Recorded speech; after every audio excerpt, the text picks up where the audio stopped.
ডিমলা উপজেলা বিএনপির উদ্যোগে এক বিশাল জনসমাবেশ।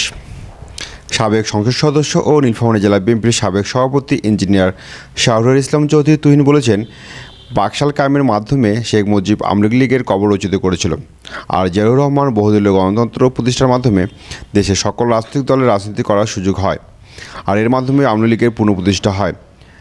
গতকাল ডিমলা ইসলামিয়া ডিগ্রি কলেজ মাঠে ডিমলা উপজেলা বিএনপির উদ্যোগে এক বিশাল জনসমাবেশে প্রধান অতিথির ভার্চুয়ালি বক্তব্যে তিনি এসব কথা বলেন। ডিমলা উপজেলা বিএনপির সভাপতি অধ্যক্ষ মোহাম্মদ মনোয়ার হোসেনের সভাপতিত্বে প্রধান অতিথি হিসেবে ভার্চুয়ালি উপস্থিত ছিলেন সাবেক সংসদ সদস্য ও নীলফামারী জেলা বিএনপির সাবেক সভাপতি ইঞ্জিনিয়ার শাহরুল ইসলাম চৌধুরী তুহিন। বিশেষ অতিথি হিসেবে উপস্থিত ছিলেন জেলা বিএনপির সভাপতি অখম আলমগীর হোসেন, সাধারণ সম্পাদক মোহাম্মদ জহুরুল ইসলাম, জেলা যুব দলের সভাপতি সাইফুল্লাহ রুবেল, সাধারণ সম্পাদক সাদাত হোসেন চৌধুরী, নীলফামারী পৌর বিএনপির সাধারণ সম্পাদক অ্যাডভোকেট আল মাসুদ, জেলা পরিষদের সভাপতি আবু সাদিক চৌধুরী লুলু প্রমুখ বক্তব্য রাখেন। এ সময় বিভিন্ন ইউনিয়ন থেকে কয়েক হাজার নেতাকর্মী উপস্থিত ছিলেন। পরে সাংস্কৃতিক অনুষ্ঠানের মধ্য দিয়ে জনসমাবেশ শেষ হয়। মাধ্যমে আমাদের জীবন নিষ্পেষিত হয়ে গেছে। এ সরকার গত 5ই আগস্ট ছাত্র জনতার আন্দোলনের মুখে পালিয়ে যেতে বাধ্য হয়েছে। ইতিহাসে এটাই প্রথম কোন দেশে 300 জন সংসদ সদস্য একসাথে পালিয়ে যায়।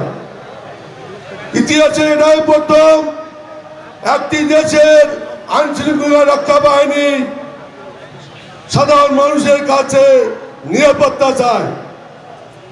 এই হাস্যকর পরিস্থিতিতে দেশের একটি অন্তর্বর্তীকালীন সরকারের অধীনে এতে যখন পরিচালিত হচ্ছে, আগামী ত্রয়োদশ জাতীয় সংসদ নির্বাচনে আমাদের প্রাণপ্রিয় নেতা ইঞ্জিনিয়ার শাহরুল ইসলাম তুহিন ভাই অতি অল্প সময়ের মধ্যে আমাদের মাঝে ফিরে আসবেন এবং ধানের শীষ প্রতীকে নির্বাচনে অংশগ্রহণ করবেন।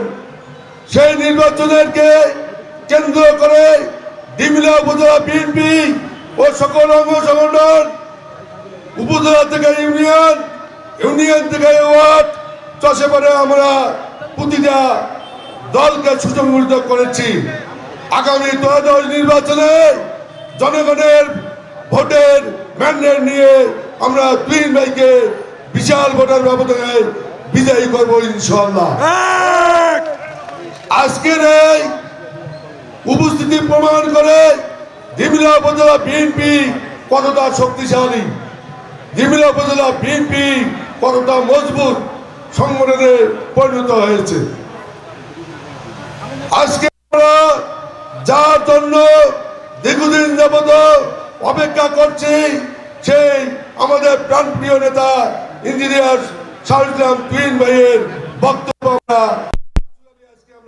শুনব এবং আমরা মাধ্যমে তাকে সেলুট জানাবো, তাকে অভিবাদন জানাবো।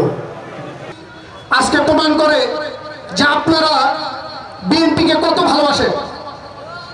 আপনাদের উপস্থিতি প্রমাণ করে যে আপনারা তুহিন ভাইকে কত ভালোবাসেন।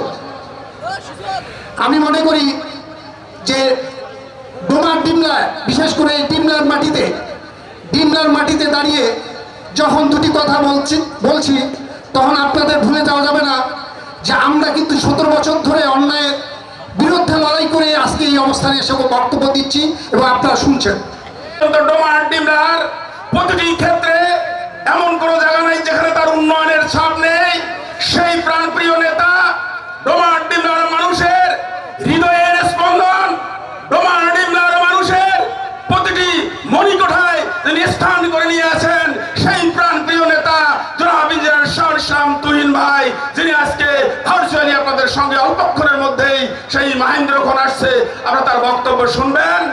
আপনারা জানেন দীর্ঘ 17 বছর আন্দোলন সংগ্রাম করেছি এবং এই আন্দোলন সংগ্রাম থেকে আপনারা ডিমলাবাসীও পিছিয়ে ছিলেন না।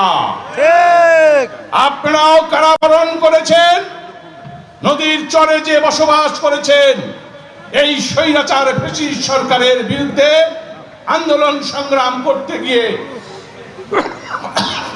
আমরা সবাই পালিয়েছিলাম, ঘর ছাড়া ছিলাম, বাড়ি ছাড়া ছিলাম, বন্ধুঘর। শেখ হাসিনাকে যে এসেছে পাহারা দিত, সেই এসএসএফ এর যে প্রধান ছিল, সেই এসএসএফ এর প্রধান বলছে শেখ হাসিনা দুপুরের ভাত, গরম ভাত খুলছে প্লেটে, সেই গরম ভাতের ধোঁয়া উঠছে, সেই গরম ভাত থুয়া দৌড়িদের হেলিকপ্টারে উঠছে।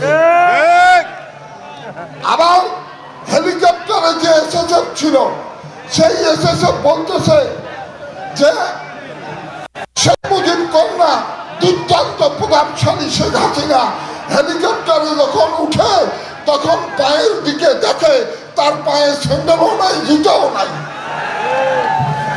কি করুণ অবস্থা হয়েছিল।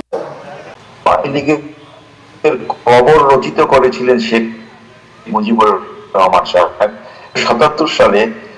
আবার বহুদলীয় গণতন্ত্র চালু করেন এবং আওয়ামী লীগকে আবার আরেকটি দল হিসাবে রিবার্থ দেন অথবা পুনর্জন্ম দান করেন। সো আওয়ামী লীগের বয়স অনেকে বলে যে ৭৫ বছর বয়স। আমি তো মনে করি আওয়ামী লীগের বয়স ৭৫ না। আওয়ামী লীগের কবর রচিত হয়েছিল ১৯৭৫ সালের জানুয়ারি মাসের ২৫ তারিখে এবং পুনর্জন্ম হয়েছে বা নতুন ভাবে জন্ম হয়েছে ১৯৭৭ সালে জিয়াউর রহমান সাহেবের এই অর্ডারের মাধ্যমে। আজকে বিএনপি ১৯৭৮ সালের ১ সেপ্টেম্বর এবং আওয়ামী লীগ হয়তো শুরু হয়েছে ১৯৭৭ সালে। কিন্তু আওয়ামী লীগ ওই তখনও ফ্যাসিস্ট ছিল। সাহেবের আমলের কথা আপনারা জানেন, তখনকার রক্ষী আপনারা জানেন।